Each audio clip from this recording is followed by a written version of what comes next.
friends, and welcome to Between Sundays. I'm your host, Tori Munier, and I'm really glad you're here. This is a space where we talk about faith in the middle of real life, the moments that don't always make it into Sunday morning. Let's dive in.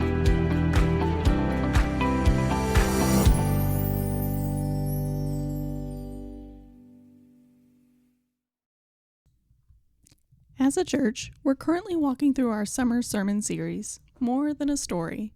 Each week, we're looking at some of the most familiar stories in the Bible, the stories many of us learned as children. David and Goliath, the Red Sea, Daniel in the lion's den. Stories we've heard so many times that sometimes we stop hearing them altogether. And that got me thinking, why do these ancient stories still matter? After all, we live in a world of smartphones, AI, social media, and 24-hour news cycles. We have technology the biblical writers could never have imagined. Yet here we are, still gathering every Sunday to read stories that are thousands of years old. Why? I think the answer is simple. Because while the world changes, people don't change nearly as much as we think. The details may look different, the technology certainly is different, the pace of life is different, but people still struggle with fear, people still wrestle with doubt, people still long for purpose, people still experience loss, people still need hope.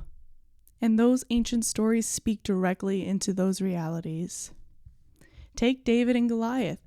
Most people think it's a story about defeating giants. But it's really a story about trusting God when you're facing something bigger than yourself. And let's be honest, we all face giants. Maybe your giant is a medical diagnosis. Maybe it's financial stress. Maybe it's grief. Maybe it's anxiety. Or maybe it's a difficult relationship. The giant changes, but the lesson remains. Faith does not remove us from difficult situations. It enables us to walk into them with confidence. Or think about the Israelites standing at the Red Sea. They felt trapped. They couldn't see a way forward. They were afraid. Have you ever felt like that? I know I have. Standing in a season where I couldn't see what God was doing, wondering how things were going to work out, feeling stuck between where I had been and where God was leading me. That's why these stories endure. They're not just stories about ancient people, they're stories about us. Another reason we still need these stories is because they remind us who God is.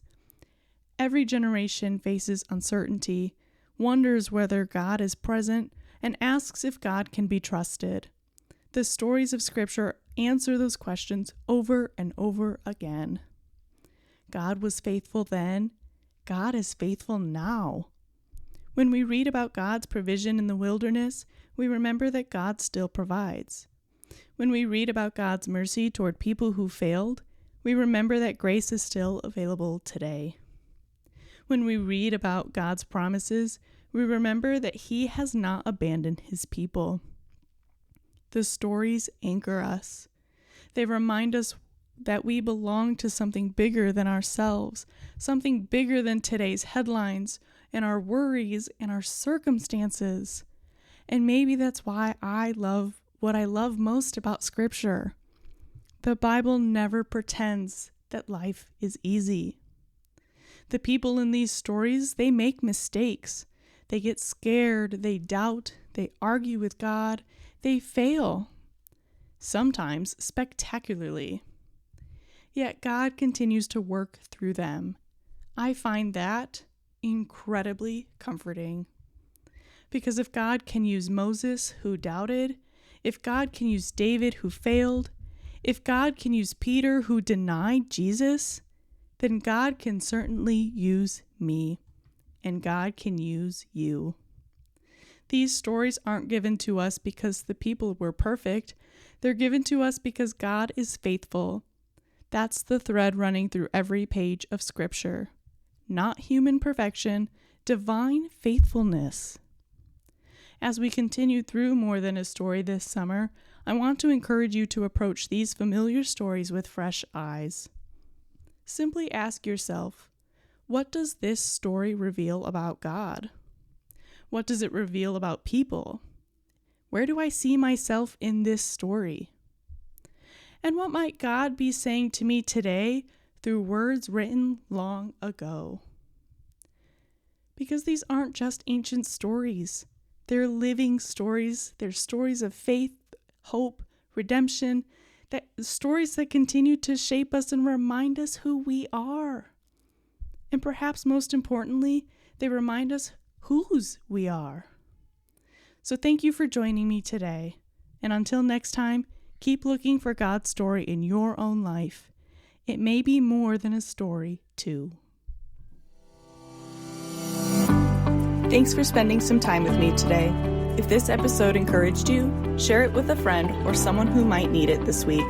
And don't forget to follow along so you don't miss what's coming next. We'll see you back here soon in the in-between.